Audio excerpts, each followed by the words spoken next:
Hello everybody, how you guys doing today? Not bad here. Alright, first of all, I want to use a series of pictures to demonstrate what multiculturalism is in Canada. And all of the pictures are browsed from our Tumblr blogs.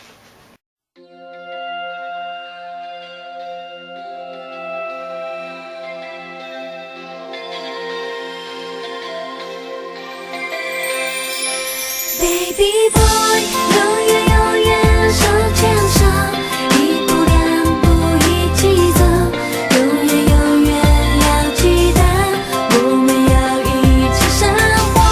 不管晴天的时候，不管下雨的时候，不分开手到永久，我们要一起生活。 Alright, in my opinion, multiculturalism in Canada is like when you're walking into a Chinese restaurant in Chinatown, not only see Chinese people, but also seeing white people or black people enjoying their vegetable pan fries with chopsticks in their hands.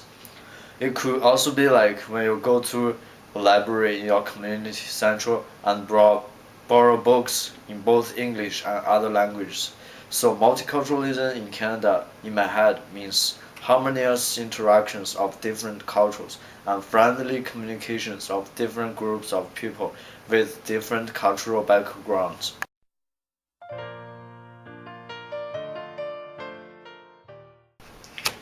Just think for a second. How many times have you been to Chinatown since you come to Canada? Maybe more than twice or three times already, right? And how many times have you been to a Chinese restaurant so far in Canada? At least one or two times, right? Yeah.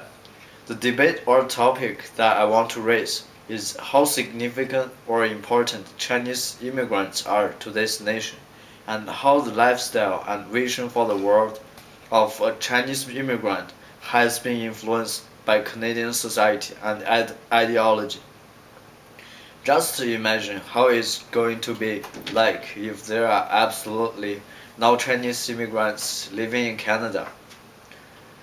Alright, first of all, I want to show you some of the pictures from my point of view of how a Chinese people like me could adapt to the Canadian lifestyle or the Canadian spirit. And of course, it is not easy to achieve.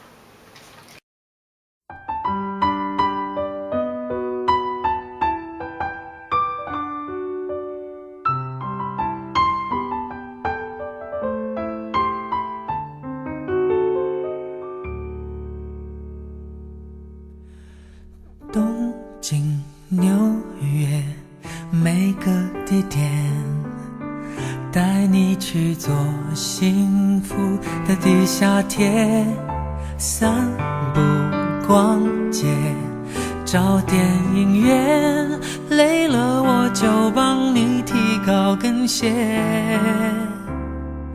赛车、停电，哪怕下雪。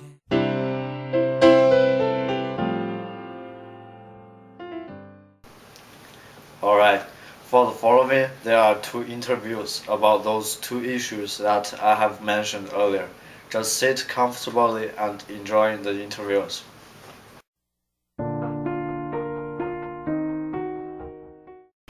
So Liang-Xi, you're asking me two questions here. The first is, what is the significance of Chinese immigrants in influencing Canadian society from a normal Canadian perspective? Well, Chinese immigrants, from what I know, have had a huge role in Canadian society. For example, I can name prominent people such as Adrienne Clarkson, who served as Governor General of Canada, who was from Hong Kong, as well as Vivian Poi, who is also a Chinese immigrant who now serves in the Senate of Canada. So on the political level, you can already see an influence. But let's talk more about the grassroots community here in Ottawa. I think, just walking through Chinatown, or as they call it, Tangranjie, you see an influence of mixed Eastern and Western cultures. Now, myself, I've been very influenced by Chinese people in the area.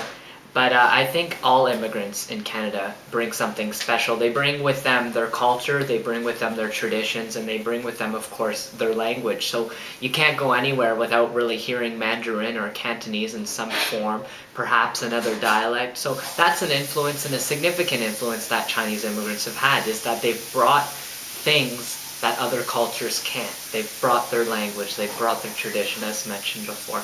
But also, I'm sure if you look on many levels, I'm sure there are Chinese people that help out in the community. There are the Chinese organizations, I know for sure, that group new Chinese immigrants and help them out when they come here to Canada. So that's something that's fundamental, is, you know, Chinese people helping Chinese people. But I think what you're starting to see more often, even at the student level, for example, with the Chinese Student Association at the University of Ottawa or University of Carleton, Algonquin, for example, is that real bridge between Chinese students and students living in Canada. Not only Canadian students, but students from different cultural backgrounds as well, helping each other out, coming together and really seeing what Chinese culture is about, but also sharing what Canadian culture or Greek culture or, you know, any type of culture is about. So their own personal stories. I'm just going to look at the question again to refresh my mind, but essentially there are so many interesting events in Canadian history as well that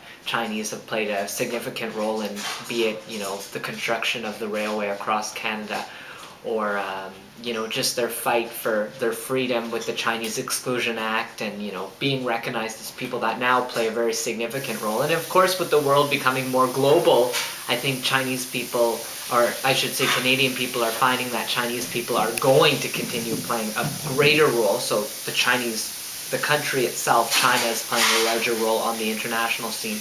But also, I think those distinct pocket groups of Chinese people are starting to play a bigger role within distinct countries, not only Canada, but around the world.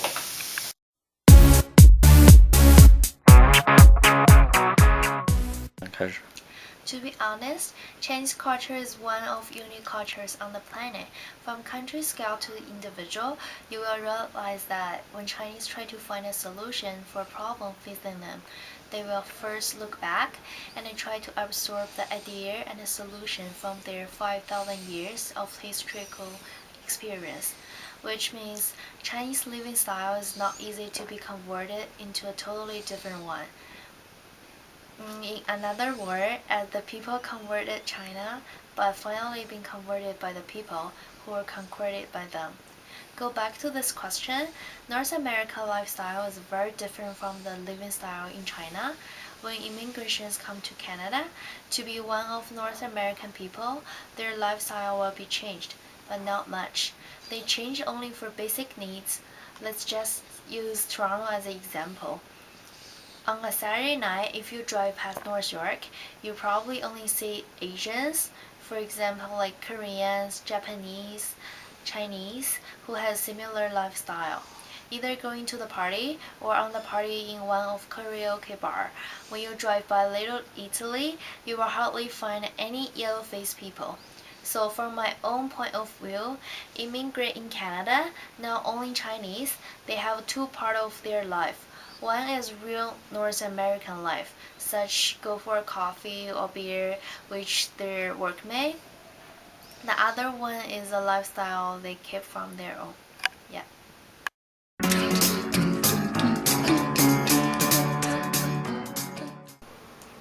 So, for the conclusion of the debate, that we could say Chinese immigrants do play significant roles in Canadian society in a variety of areas.